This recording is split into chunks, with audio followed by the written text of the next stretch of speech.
জেবেল আল নূর। আহমদ মুসার অফিস কক্ষ। পায়চারি করছিল আহমদ মুসা। সুন্দর প্রশস্ত কপাল তার কুঞ্চিত, তীক্ষ্ণ চোখ দুটি তার মনের গভীরে আত্মস্থ। মনে তার চিন্তার ঝড়। প্রায় 3 সপ্তাহ হয় ইসরায়েলের পরিচিত কোড মেসেজ বন্ধ হয়ে গেছে। তার জায়গায় শোনা যাচ্ছে অপরিচিত ও দুর্বোধ্য সংকেত। ওই দুর্বোধ্য সংকেতের পাঠোদ্ধার করা যায়নি। সাইমুমের সকল প্রচেষ্টা ব্যর্থ হয়েছে, কিন্তু স্পষ্ট বোঝা যাচ্ছে যে সংকেতগুলো ইসরায়েলের নতুন কোড মেসেজ। ওরা তাদের পুরাতন কোড মেসেজের পরিবর্তন করেছে।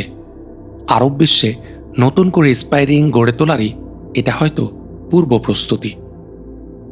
ইসরায়েলের এই নতুন উদ্যোগ বানচাল করে দেবার জন্য ওদের নতুন কোড মেসেজের পাঠোদ্ধার অত্যন্ত গুরুত্বপূর্ণ। কিন্তু কিভাবে তা সম্ভব? চিন্তা করে চলে আহমদ মুসা। একটি সহজ পথ আছে ওই দুর্বোধ্য সংকেতগুলো পাঠোদ্ধার করার, এবং তা হল ইসরায়েলি কোড মেসেজের ডিসাইফার জোগাড় করা। আহমদ মুসার চোখ উজ্জ্বল হয়ে উঠল এবং তার চোখে মুখে ফুটে উঠল স্পষ্ট সিদ্ধান্তের ছাপ। সে গিয়ে চেয়ারে বসে পড়ল।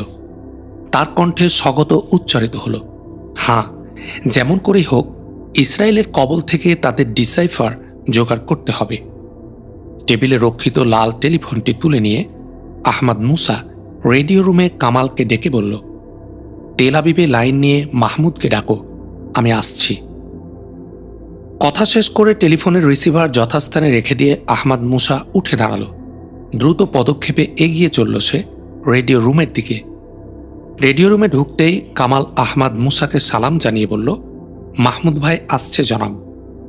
আহমদ মুসা ওয়্যারলেস সেটের সামনে গিয়ে বসল। মুহূর্ত কয়েকের মধ্যে ওপার থেকে মাহমুদের কথা শুনতে পাওয়া গেল। সালাম ও কুশলাদির পর আহমদ মুসা বলল, ইসরায়েলেরা কোড বদলিয়েছে লক্ষ্য করেছ? জি হ্যাঁ, ওপার থেকে বলল মাহমুদ। কি ভাবছ এ সম্পর্কে? আপনার নির্দেশের অপেক্ষায় আছি। হ্যাঁ শোনো, ওদের নয়া কোডের পাঠোদ্ধার করার জন্য সকল প্রচেষ্টা আমাদের ব্যর্থ হয়েছে। ওদের ডিসাইফার ছাড়া এই পাঠোদ্ধার সম্ভব নয়, সুতরাং ওটা তোমাকে জোগাড় করতেই হবে। বুঝেছি জনাব। যে কোনো মূল্যের বিনিময়ে ডিসাইফার আমাদের চাই মাহমুদ। বর্তমান মুহূর্তে এটাই আমাদের জন্য সর্বাধিক গুরুত্বপূর্ণ কাজ। দোয়া করুন জনাব, আমি এক্ষুনি কাজ শুরু করছি। আল্লাহ তোমাদের সফল করুন। আল্লাহ হাফেজ। আল্লাহ হাফেজ। আহমদ মুসা ধীরে ধীরে ওয়্যারলেস রুম থেকে বেরিয়ে এলো। সামনের গলিপথটি পেরিয়ে একটি উন্মুক্ত স্থানে এসে দাঁড়াল। কাছেই পাহাড়ের একটি ছোট টিলা। আহমদ মুসা টিলায় উঠে একেবারে মাথায় গিয়ে বসল। চারিদিকে মাথা উঁচু করে দাঁড়িয়ে আছে পাহাড়ের উন্নত চূড়াগুলো। চারদিক নিস্তব্ধ, নিঝুম। দক্ষিণ পূর্ব দিকের আকাশের এক জায়গায় উজ্জ্বল হয়ে আছে। আহমদ মুসা বুঝল ওটা আম্মানের আকাশ। আকাশের দিকে মুখ তুলল আহমদ মুসা। জ্যোৎস্নাহীন আকাশের তারকাগুলো বেশ ভালো লাগছে দেখতে। এক সময় আদম সুরতের পায়ের নিচে লুপ্পকে এসে আটকে যায় তার চোখ। ওর আলোতে যেন সূর্যের দীপ্তি। সূর্যের মতো চোখ বিদ্ধকারী তীক্ষ্ণতা ওতে নেই। আছে স্নিগ্ধতা, আছে প্রশান্তি। পলক্ষীনভাবে আহমদ মুসা চেয়ে থাকে ওর দিকে, যেন নেমে আসে তার কাছে, একেবারে কাছে। লুব্বকের দেশে পৌঁছে যায় আহমদ মুসা। লুব্বকের দেশ থেকে সে ঊর্ধ্বে চেয়ে দেখল মিটমিটে তারার আলো ভেসে আসছে উপরের ঊর্ধ্বলোক থেকে। আহমদ মুসার মনে প্রশ্ন জাগে, ওই তারার জগতের ওপারে আবার কি আছে? উত্তরে সে তার কানে বাজল, শূন্য, শূন্য, আদি অন্তহীন মহাশূন্য। সম্মুখে পশ্চাতে ডানে বামে উপরে নিচে সব দিকে অন্তহীন মহাশূন্য। এই মহাশূন্যের নিকট অন্ধকারে তারকা সূর্যগুলো দ্বীপ শিখা জ্বালিয়ে রেখেছে। মহাশূন্যের অন্তহীন ব্যাপকতার মাঝে আহমদ মুসা ভয়ে বিস্ময়ে অভিভূত হয়ে পড়ে। তার মনে প্রশ্ন জাগে, এই মহাসৃষ্টির স্রষ্টা আল্লাহর শক্তি তাহলে কত বিরাট, কত বড় বিজ্ঞানী তিনি। আহমাদ মুসার হৃদয় ও মন নয়ে পড়ে স্রষ্টার উদ্দেশ্যে। আহমাদ মুসা লুব্বকের জগৎ থেকে দৃষ্টিপাত করে নিচে, বহু নিচে দেখা যায় সূর্যকে। মহাশূন্যের নিকোষ কালো বুকে সূর্যকে অতি ক্ষুদ্র এক আলোক বিন্দুর মতো মনে হচ্ছে। পৃথিবীর কোনো অস্তিত্বই খুঁজে পাওয়া যাচ্ছে না। আর ক্ষুদ্রাতি ক্ষুদ্র মানুষ, মহাশূন্যের বিশাল ব্যাপকতার মাঝে মানুষের অস্তিত্ব সত্যিই কিছু আছে কি? প্রশ্ন জাগে আহমাদ মুসার মনে। অথচ এই মানুষই আল্লাহর বড় প্রিয় এবং আশরাফুল মাখলুকাত, সৃষ্টির শ্রেষ্ঠ। আল্লাহর এ কোন কুদরত! আবেগে, উত্তেজনায় দু চোখ বেয়ে অশ্রু গড়িয়ে পড়ে আহমাদ মুসার। হজরত দাউদ আলাইহিস সালামের মতো তার বিস্ময় বিক্ষুব্ধ চিত্ত থেকে স্বগত উচ্চারিত হয়, হে বিশ্ব নিয়ন্তা প্রভু, মনুষ্য কে যে তুমি তার বিষয়ে চিন্তা করো, এবং মনুষ্য সন্তানই বা কি যে তুমি তার প্রতি মনোযোগী হও। আহমাদ মুসার সেক্রেটারি আলী বিন শাকির এসে আহমাদ মুসার পেছনে দাঁড়ালো। অতি ধীর কণ্ঠে বলল, অনেক রাত হয়েছে জনাব, খুব শীত পড়ছে, আপনার বিশ্রাম প্রয়োজন। ধীরে ধীরে মুখ ফিরালো আহমাদ মুসা। এই সময় বিরাট এক নক্ষত্র পতন হল। আহমাদ মুসার দু দণ্ড বেয়ে ঝরে পড়া অশ্রু চিকচিক করে উঠল। শাকেরের দৃষ্টি এড়াল না তা। সে বিস্মিত কণ্ঠে বলল, আপনি কাঁদছেন জনাব?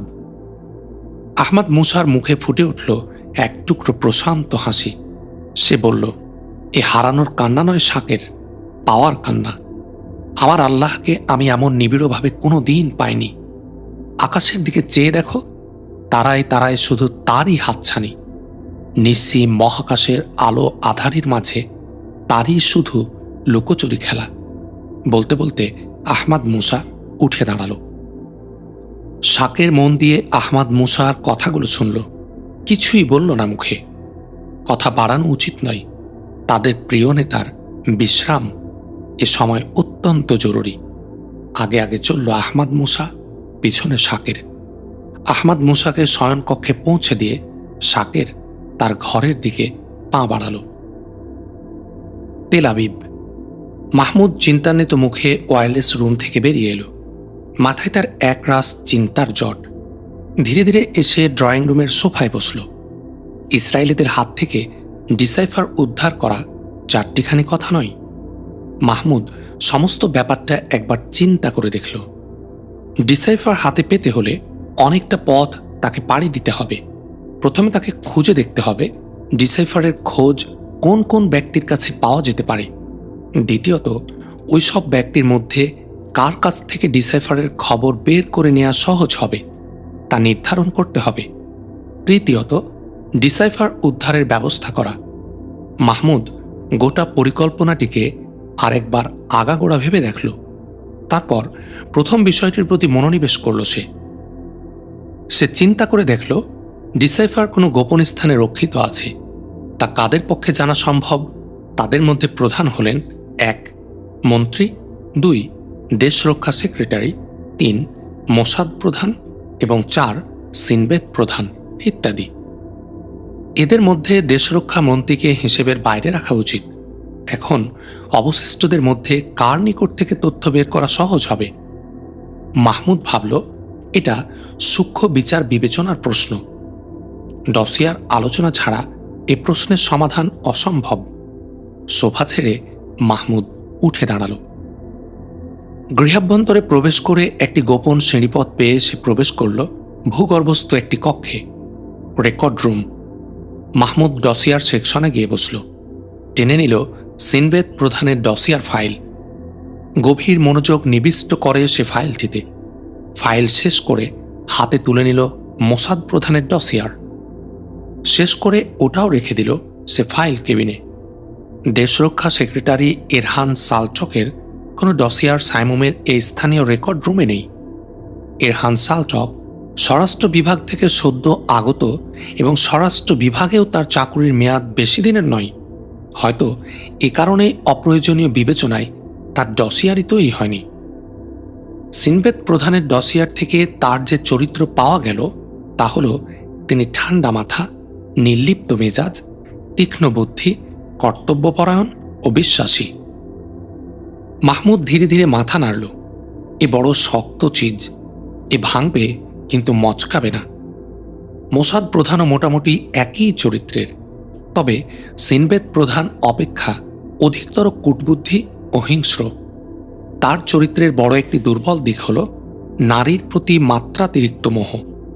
ঘৃণায় মাহমুদের মুখ কুঞ্চিত হল। সাইমুম এ ধরনের অস্ত্র প্রয়োগকে ঘৃণা করে। উঠে দাঁড়ালো মাহমুদ, বেরিয়ে এলো রেকর্ড রুম থেকে। সমস্যার সমাধান হলো না। এরহান সালটক সম্পর্কে জানা দরকার। এমিলিয়ার কাছ থেকে জানা যাবে? হঠাৎ একটি নাম তার স্মৃতির আকাশে ঝিলিক দিয়ে গেল, এমিলিয়া। নামটি স্মরণ হওয়ার সাথে সাথে মাহমুদের গোটা দেহের অণু পরমাণুতে বিদ্যুৎ শিহরণ খেলে গেল। আনন্দের শিহরণ খেলে গেল দেহের প্রতিটি শিরা উপশিরায়। মাহমুদ অবাক হল, এমিলিয়া তার দেহের অণু পরমাণুতে এমনইভাবে মিশে গেছে। হ্যাঁ, এমিলিয়ার কাছে এরহান সালটক সম্পর্কে জানা যেতে পারে, কিংবা জানার ব্যাপারে প্রয়োজনীয় সাহায্যও সে করতে পারে। মাহমুদ সোফায় এসে বসল। হাতঘড়ির দিকে চেয়ে দেখল রাত 1টা। এমিলিয়া ঘুমিয়ে আছে। বেচারিকে এ রাতে ঘুম থেকে জাগানো কি ঠিক হবে? কিন্তু এছাড়া উপায় কি? ডিসাইফারের ব্যাপারে কালকের মধ্যে একটা সুরাহা করা তার চাই। মাহমুদ উঠে দাঁড়ালো, পা বাড়ালো ড্রেসিং রুমের দিকে। 5 মিনিটের মধ্যে মাহমুদ বেরিয়ে এলো। পরনে কালো ট্রাউজারের উপর লম্বা কালো ওভারকোট, মাথায় ফেল্ট হ্যাট। একটু দূর থেকে দেখলে মনে হবে রাত্রিকালের টহলদারি ইসরায়েলি পুলিশ। রাত দুপুরের তেল আবিব, জনবিরল রাস্তা, 2-1টি গাড়ির আনাগোনা চলছে। মাহমুদের গাড়ি এসে একটি পাবলিক টেলিফোন বুথের সামনে দাঁড়ালো। টেলিফোন বুথে প্রবেশ করে একটি নম্বরে সে ডায়াল করল, মুখে এক টুকরো হাসি। ও প্রান্তে টেলিফোন বেজে চলেছে, কিন্তু নো রিপ্লাই। মাহমুদ নাছোড়বান্দা, বেজেই চলেছে টেলিফোন। কিছুক্ষণ পর ও প্রান্ত থেকে রিসিভার ওঠানোর শব্দ শোনা গেল। এরপর ভেসে এলো একটি শব্দ, হ্যালো। নিদ্রাজড়িত কণ্ঠ, বলছে এমিলিয়া। নিশ্চিত হয়ে মাহমুদ রিসিভার রেখে দিল, কোনো উত্তর না দিয়ে। রাগে বিরক্তিতে এমিলিয়ার সুন্দর মুখটি এখন কেমন হয়েছে। মানুষ চোখে আঁচ করতে পারল মাহমুদ, কিন্তু বেচারিকে এভাবে না জাগিয়ে উপায় ছিল না। এমিলিয়ার বাড়ি থেকে একটু দূরে একটি অন্ধকার গলিতে গাড়ি পার্ক করে রেখে এমিলিয়াদের বাড়ির পেছনে এসে দাঁড়ালো মাহমুদ। তারপর পাঁচিল টপকে ভিতরে বাগানে গিয়ে পড়ল সে। একটুক্ষণ দাঁড়িয়ে চারদিকটা একবার দেখে নিয়ে মাহমুদ সামনে পা বাড়ালো। গিয়ে দাঁড়ালো এমিলিয়া যে ঘরে থাকত ঠিক তার নিচে। উপরে চেয়ে দেখল এমিলিয়ার 2টি জানালাই বন্ধ। মাহমুদ মত পরিবর্তন করল, না, আজ জানালা দিয়ে নয়, দরজা দিয়ে সে প্রবেশ করবে। গভীর রাত, কেউ জেগে নেই। পকেট থেকে সিল্কের কর্ড বের করে ছুঁড়ে মারল সে ছাদে। অভ্রান্ত লক্ষ্য। কর্ডের মাথার হুঁকটি বেঁধে গেল ছাদের সাইড ওয়ালে। মাহমুদ কর্ড বেয়ে উঠে গেল ছাদে। মাহমুদ খুশি হল। ছাদ থেকে নিচে নামবার সিঁড়ির দরজা খোলা আছে। সে অতি সন্তর্পণে সিঁড়ি বেয়ে বারান্দায় গিয়ে দাঁড়ালো। 4 তলার বারান্দা। 4 তলার অংশে মোট 3টি ঘর। একটি এমিলিয়ার বেডরুম, অন্যটি ড্রয়িং রুম এবং তৃতীয়টিতে থাকে এমিলিয়ার খাস পরিচারিকা সোনি।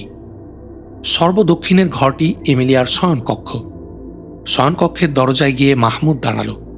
হাঁটুর নিচ পর্যন্ত নামানো মাহমুদের ওভারকোট, ফেল্ট হ্যাট মুখের অর্ধাংশ ঢেকে রেখেছে। মাহমুদ ধীরে ধীরে নক করল দরজায়। 1 বার, 2 বার, 3 বার। তৃতীয়বারের পর এমিলিয়ার কণ্ঠ শোনা গেল, কে? সোনি? মাহমুদ আবার সামান্য বিরতিতে টোকা দিল। এবার এমিলিয়ার কণ্ঠ, কে? এবার তার কণ্ঠে যেন উদ্বেগ। মাত্র কয়েক মুহূর্ত, তারপর ধীরে ধীরে দরজা খুলে গেল। ভিতরে হালকা নীল আলো। উদ্যত রিভলভার হাতে দাঁড়িয়ে আছে এমিলিয়া।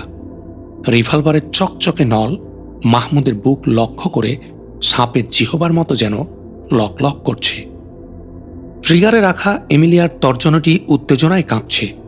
যে কোনো মুহূর্তে ট্রিগারের চাপ দিয়ে বসবে। চিৎকার করে এমিলিয়া কিছু বলতে যাচ্ছিল।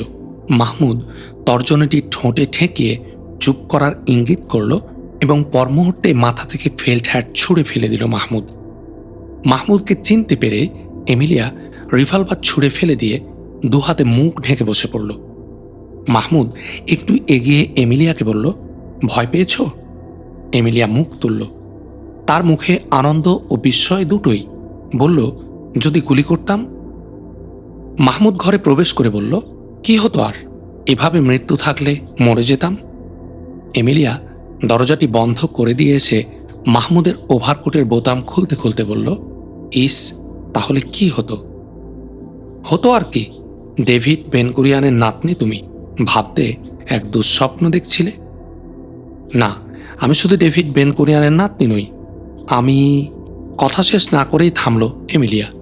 মুখ তার আরক্ত হয়ে উঠেছে। বলল, ওই রিভলভারের একটি গুলি আমার বুকেও ঢুকত।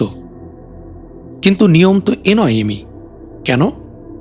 তোমার জীবনের মালিক তুমি নও, তোমার স্রষ্টা আল্লাহ।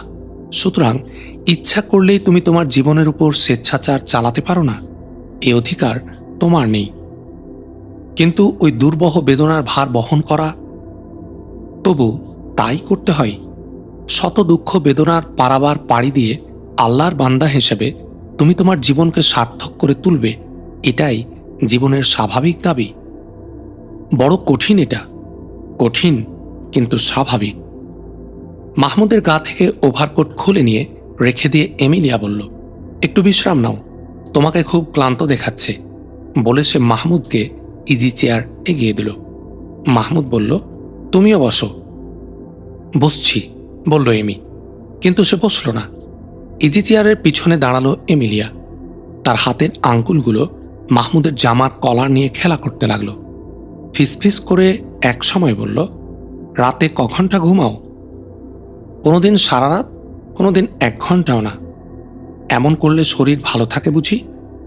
না থাকুক, অসুখ করলে শুয়ে থাকা যায়, পরিচর্যা পাওয়া যায়। কে পরিচর্যা করে? অসুখ করেনি কোনোদিন, সামান্য যা করেছে আপন পরিচর্যায় তা সেরে গেছে, তাই বলতে পারিনি। যদি হয়, আমার সহকর্মীরা আছে, কেন আমাকে ডাকবে না? ডাকলে তুমি যাবে? তোমার কি মনে হয়? মাহমুদ কোনো জবাব দিল না। পরে ধীরে ধীরে বলল, তোমাকে ডাকবার দিন এখনো আসেনি এমি। যেদিন ফিলিস্তিনি মজলুম মুসলিম ভাই বোনেরা তাদের স্বদেশ ভূমি ও তাদের বাড়িঘর ফিরে পাবে, যেদিন তারা হারানোর বেদনা ভুলে গিয়ে পাওয়ার আনন্দে উদ্বেল হয়ে উঠবে, সেই দিন আমার সংসারের রানী সেজে যাবে আমার ঘরে। জ্বলবে আমার আধার ঘরে আলো, হাসি আনন্দে মুখর করে তুলবে আমার বোবা গৃহাঙ্গন। মাহমুদের কণ্ঠ ভারী হয়ে উঠল যেন ক্রমে। সেদিন কত দূরে মাহমুদ, আমি জানি না এমি। অনেকক্ষণ ধরে কেউ কোনো কথা বলল না। প্রথমে নীরবতা ভাঙল এমিলিয়া। বলল, এত রাতে তোমাকে কি খাওয়ায় বলো তো? না, তোমাকে ওসব পাগলামি করতে দেব না, এটা সময় নয় খাওয়ার।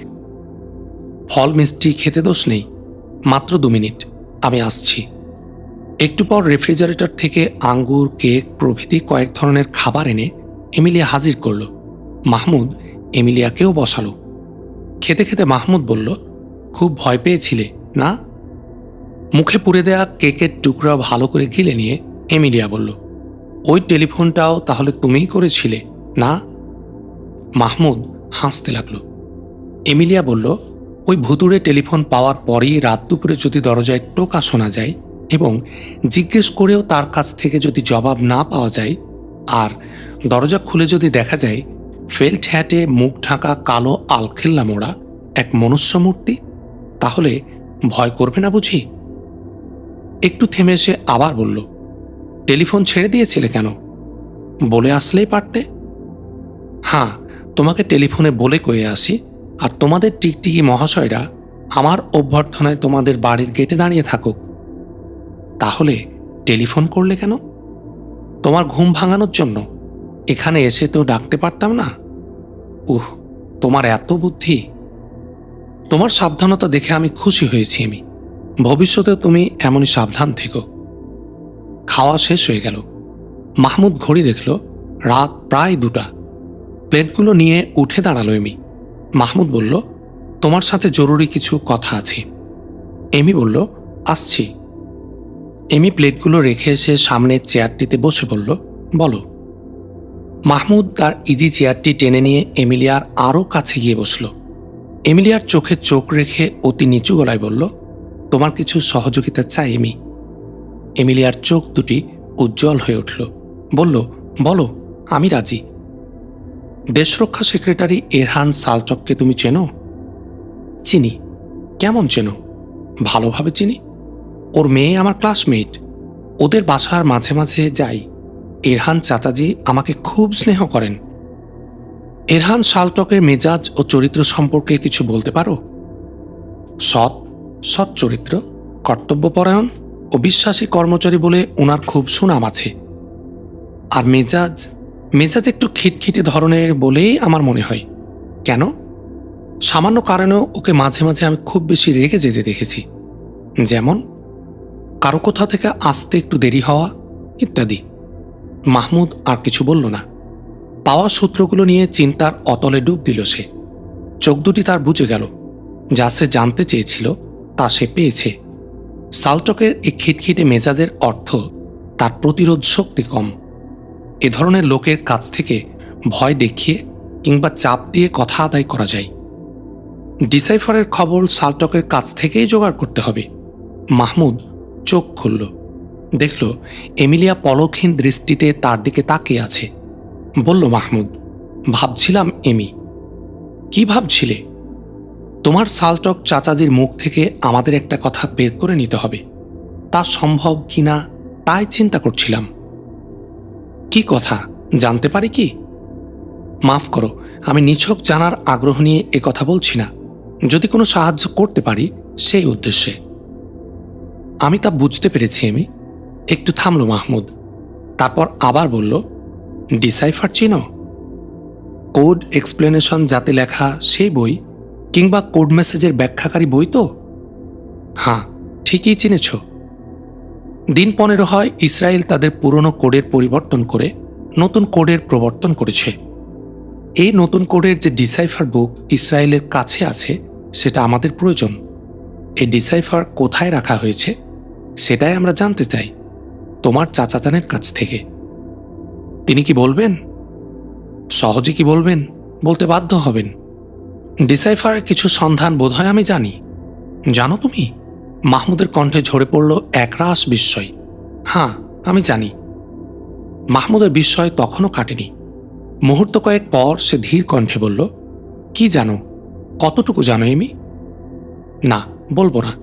মুখ টিপে হাসল এমিলিয়া। তাহলে তোমাকেই হাইজ্যাক করতে হয় দেখছি। মাহমুদ হাসল। আমি রাজি। অন্তত আমার আস্তানাটা দেখতে পারবে, তাই তো? হেসে বলল মাহমুদ। দূরের কোনো পেটা ঘড়িতে রাত 2টো বেজে গেল। মাহমুদ সচকিতভাবে ঘড়ির দিকে চাইল। বলল, না এমি, আর অপেক্ষা করতে পারি না। তোমার কষ্ট হচ্ছে। কষ্ট আমার হচ্ছে? একটু থামল এমিলিয়া। বেদনার্ত হয়ে উঠল তার 2টি চোখ। বলল সে, যার অপেক্ষায় হৃদয় মন ব্যাকুল হয়ে থাকে তাকে পাশে পাওয়ার সৌভাগ্য কষ্টকরই বটে। তা নয়, আমি বলছিলাম। মাহমুদের কথা কেড়ে নিয়ে এমিলিয়া বলল, না, আর কোনো কথা নয়। তোমার সময় নষ্ট হচ্ছে। বলে সে মাহমুদের সামনে উঠে এসে তার পিছনে দাঁড়ালো। 2টি কোণই মাহমুদের ইজি চেয়ারে ঠেস দিল। এমিলিয়ার তপ্ত নিঃশ্বাস মাহমুদ স্পষ্ট অনুভব করতে পারছিল তার কানে গণ্ডে। মাহমুদ কিছু বলতে যাচ্ছিল। এমিলিয়া তাকে বাধা দিয়ে বলল, শোনো, দেশরক্ষা সেক্রেটারি সালটক চাচাজানের মেয়ে মারিয়া স্মার্থা আমার ঘনিষ্ঠ বান্ধবী। ও মোসাদে ট্রেনিং নিচ্ছে। ওর কাছে আমি ডিসাইফারের একটি কপি গত পরশু দেখেছি। বইটি আমাকে দেখিয়ে সে বলেছে অতি গোপনীয় বইটি বিশেষ নির্দেশক্রমে সে মাত্র কয়েকদিনের জন্য আনতে পেরেছে। থামল এমিলিয়া। মাহমুদ এমিলিয়ার একটি হাত ধরে টেনে নিয়ে পাশে বসালো। বলল, বইটি আমার চাই এমি, এবং কালি। আমাকে চুরি করতে বলছো বইটি? হাসল এমিলিয়া।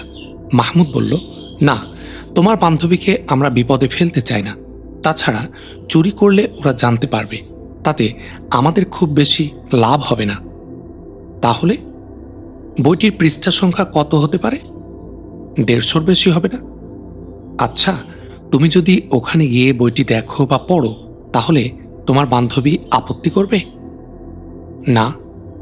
মাহমুদ মুহূর্ত কয়েক ভাবল, তারপর পকেট থেকে ক্ষুদ্র সিগারেটের লাইটার বের করে এমিলিয়ার হাতে দিল। এমিলিয়া বলল, এই সিগারেট লাইটার দিয়ে কি হবে? সিগারেট লাইটার নয়, এটা একটা ক্যামেরা। ওই যে মাথায় ক্ষুদ্র সাদা সুইচ দেখছ, ওটাতে যতবার চাপ দিবে উঠবে একটি করে ফটো। বুঝেছি, বইয়ের প্রতিটি পাতার ফটো নিব আমি, হাসল এমিলিয়া। ঠিক, তোমার বান্ধবীর অলক্ষ্যে করতে হবে এ কাজ, পারবে না? তোমার নির্দেশ হলে এর চেয়েও কঠিন কাজ আমি করব, শান্ত ও দৃঢ় কণ্ঠ এমিলিয়ার। নির্দেশ নয় এমি, এটা আমার অনুরোধ, সকলের তরফ থেকে আমার এ অনুরোধ। আর জানো, এটা অন্যায়ও নয় এমি। ফিলিস্তিনের প্রকৃত ইহুদি বাসিন্দাদের বিরুদ্ধে আমাদের কোনো ক্ষোভ নেই, অভিযোগ নেই। বাস্তুহারা মুসলিম ফিলিস্তিনিরা তাদের হারানো রাষ্ট্র ফিরে পেতে চায়, যেখানে নাগরিক হিসাবে ইহুদিদেরও থাকবে সমান অধিকার। আমি জানি মাহমুদ, বলো আমাকে কি করতে হবে। একটি লাইটার ক্যামেরায় যা রিল আছে তাতে 50টি ফটো উঠবে। এ ধরনের আরও 2টি ক্যামেরা আমরা তোমাকে পৌঁছাবো। এখন বলো তোমার পরিকল্পনা কিভাবে এগোবে। তুমি যেমন বলবে। আমি তোমার মূল কর্তব্য বলে দিয়েছি, এখন তোমার নিজের বুদ্ধির উপর নির্ভর করে কাজ করতে হবে। কোনো অবস্থাতেই তোমাকে ধরা পড়া চলবে না। একান্তই যদি কোনো প্রতিকূল পরিস্থিতির সৃষ্টি হয়, তাহলে লাইটার ক্যামেরার নিচের তলায় একটি লাল সুইচ আছে, ওটাতে চাপ দিয়ে গোটা ক্যামেরাটাই জ্বালিয়ে দিবে। বুঝেছি। তুমি যে ক্যামেরাটি পেলে ওটা 1 নম্বর, 2 এবং 3 নম্বর কাল পাবে, ক্রমিক হিসাবে ব্যবহার করবে। আচ্ছা, কাল কখন যেতে পারবে স্মার্টাদের ওখানে? সকাল 9টায় যাব। সকাল ঠিক 8টায় তোমাদের বাড়ির গেটে ফুল বিক্রেতা আসবে, তার কাছে থাকবে সুন্দর সুন্দর ফুলের তোড়া। তুমি 2টি তোড়া কিনে নেবে। তারপর তারপর কি করবে বলো তো? হেসে বলল মাহমুদ। ফুলের তোড়া ভেঙে ক্যামেরা দুটো বের করে নেব। কিন্তু ফুলের তোড়া কি ভাঙতে ইচ্ছে করবে? এমিলিয়া হাসল। ভাঙতে হবে না, মাঝখানের মাত্র একটি ফুল তুললে ক্যামেরা পেয়ে যাবে। থামল মাহমুদ, তারপর বলল, আবার তুমি কখন ফিরতে পারবে সেখান থেকে? ঠিক করে তো বলা কঠিন, বিকেলের আগে তো নিশ্চয়ই। তা হবে, কালকেই কিন্তু আমাদের ক্যামেরা ফিরে চাই। তুমি আসবে নিতে? আসতে বলো। বলতে কি তা পারবো? ব্যক্তিগত ভালো লাগা না লাগার মূল্য কি কিছু আছে? এমিলিয়ার কণ্ঠ ভারী শোনালো। মাহমুদ এমিলিয়ার চোখে চোখ রাখল। এমিলিয়া চোখ নামিয়ে নিল। মৃদু হাসল মাহমুদ, তারপর বলল, জাতীয় কর্তব্য যেখানে মুখ্য হয়ে ওঠে, ব্যক্তি সত্তা সেখানে অবশ্যই গৌণ হয়ে পড়ে, কিন্তু সম্পূর্ণভাবে তা যে মুছে যায় না, একথা আজ আমি মর্মে মর্মে অনুভব করছি। জাতীয় দায়িত্বের শত কাজের ভিড়েও আমি তোমার কথা ভাবি, ভাবতে ভালো লাগে। যখন তোমার কাছে আসার প্রশ্ন ওঠে, তখন মন নেচে উঠে আনন্দে। আমার এ ব্যক্তিগত ভালো লাগাকে মূল্য না দিয়ে পারছি কই আমি? ব্যক্তিসত্তার এ দাবি কি অন্যায়? ব্যক্তি ও জাতীয় সত্তা উভয়েরই সমান মর্যাদা, একটি স্বার্থে অপরটিকে অস্বীকার করা যায় না। আমার বিশ্বাস, ব্যক্তিসত্তার দাবি যতক্ষণ জাতীয় নীতি নিয়মের সীমা লঙ্ঘন না করছে, ততক্ষণ সে দাবি অন্যায় নয়। থামল মাহমুদ। এমিলিয়া নীরব। মাহমুদ বলল, কথা বলছো না যে? খুব ভয় করে আমার, হয়তো কত অন্যায় করে যাচ্ছি। দেখো, ছোটবেলা থেকে নিজের ব্যক্তিগত ভালো লাগা না লাগাকে বড় করে দেখার শিক্ষা পেয়েছি, তাই ভুল ভ্রান্তিকে ক্ষমা করো। তুমি ইতোমধ্যে অনেক পরিবর্তন এনেছ। তুমি শুধু আমাকে নয়, আমাদের সবাইকে বিস্মিত করেছ। থামল মাহমুদ। বলল আবার, আগামী সন্ধ্যা 7টায় অক্সফোর্ড বুক ফাউন্ডেশন থেকে কিছু বই নিয়ে একজন লোক এসে তোমাদের গেটে দাঁড়াবে এবং তুমি কিছু বই চেয়েছ বলে তোমাকে সংবাদ দিতে বলবে। তুমি তাকে ডেকে নেবে। ক্যামেরা 3টি একটি 3 ক্যাসল সিগারেট প্যাকেটে পুরে রাখবে। বুক ফাউন্ডেশনের প্রতিনিধি এসে বসার পর সেও একটি 3 ক্যাসল সিগারেটের প্যাকেট টেবিলে রাখবে। সিগারেট প্যাকেটের এক কোণে আমার হস্তাক্ষর থাকবে CM। 3 ক্যাসল সিগারেট প্যাকেটে যদি আমার হস্তাক্ষর দেখতে পাও তাহলে লোকটিকে খাঁটি জানবে এবং বইপত্র দেখার ফাঁকে ওই প্যাকেটটি তুলে নিয়ে তোমারটি রেখে দেবে। তোমার হস্তাক্ষর CM এর অর্থ কি? Colonel Mahmud, are you colonel? বিস্ময়ে এমিলিয়া চোখ দুটি বড় বড় করল। কেন, বিশ্বাস হয় না? তুমি রীতিমতো তাহলে সেনাবাহিনীর লোক? কিন্তু কিন্তু কোন সেনাবাহিনীর? এই তো, হাসল মাহমুদ। একটু থেমে আবার বলল, থাক সব কথা আজ, এবার উঠি এমি। বলে উঠে দাঁড়ালো মাহমুদ। যাচ্ছ? হ্যাঁ, যাই। আবার কবে দেখা হবে? আল্লাহ জানেন। মাহমুদ ঘর থেকে বেরিয়ে ছাদে উঠে এলো। সাথে সাথে উঠে এলো এমিলিয়াও। ছাদের কার্নিস থেকে সিল্কের কর্ড ঝুলছে। মাহমুদ গিয়ে দাঁড়ালো সেখানে। এমিলিয়া এসে দাঁড়ালো মাহমুদের পাশে একান্ত ঘনিষ্ঠ হয়ে। বলল, একটা কথা বলবো? অন্তত তোমার টেলিফোন নম্বরটুকু পেতে পারি না? মাহমুদ মুহূর্ত কয়েক চিন্তা করে বলল, আমার অপারগতার কথা তো তুমি জানো এমি। আমি কথা দিচ্ছি আমি কখনো টেলিফোন করব না। শুধু আমি নিশ্চিন্ত থাকতে চাই যে প্রয়োজন হলে তোমার সাথে যোগাযোগ করতে পারবো। তোমার অনুরোধ রক্ষা করতে না পারা আমার জন্য বড় কষ্টের এমি, কিন্তু আমি অপারগ। তুমি সব জানো, আমাকে ক্ষমা করো তুমি। এমিলিয়া মুখ নিচু করে দাঁড়িয়েছিল, কোনো কথা বলল না। তেমনি মুখ নিচু করে দাঁড়িয়ে রইল। মাহমুদ ফিরে এমিলিয়ার মুখোমুখি দাঁড়ালো। ওর চোখে অশ্রু। বোধহয় অশ্রু গোপন করার জন্য এমিলিয়া 2 হাতে মুখ ঢাকল। ভাবছিল মাহমুদ, ভাবছিল এমিলিয়াকে টেলিফোন নম্বর দেয়া যায় কিনা। কিন্তু ভেবে দেখল এমিলিয়াকে সকল সন্দেহের ঊর্ধ্বে হলেও এ ধরনের কাজ হবে সম্পূর্ণ নীতি বিরুদ্ধে। প্রিয়তমার চোখের পানিতে সে তার নীতি ও দায়িত্ববোধ বিসর্জন দিতে পারে না। মাহমুদ বলল, বড্ড খারাপ লাগছে এমি। বিদায় বেলায় আজ তোমার চোখে অশ্রু দেখে গেলাম। এমিলিয়া একটু হেইট হয়ে রুমালে 2টি চোখ মুছে নিয়ে সোজা হয়ে দাঁড়ালো। কোনো কথা বলল না। মাহমুদ বলল, আসি এমি, কথা দিয়ে যাচ্ছি। এরপর বাইরের কোনো টেলিফোন থেকে মাঝে মাঝে তোমার সাথে কথা বলবো। বলে মাহমুদ দোলায়মান কর্ডের দিকে এগোলো। এমিলিয়া মাহমুদের একটি হাত চেপে ধরে বলল, কষ্ট নিও না, আমার দুর্বলতাকে ক্ষমা করো। মাহমুদ ফিরে দাঁড়ালো। এমিলিয়ার আনত মুখটিকে তুলে ধরে বলল, তাহলে হাসতে হবে? বলে হাসতে লাগলো। জোর করে বুঝি হাসাবে তুমি? হেসে ফেলল এমিলিয়াও। কাঁদাবে যে, হাসাবে তো সেই। আসি। খোদা করুন আগামীকালের অপারেশনে তুমি সফল হও। খোদা হাফিজ। খোদা হাফিজ, বলল এমিলিয়া।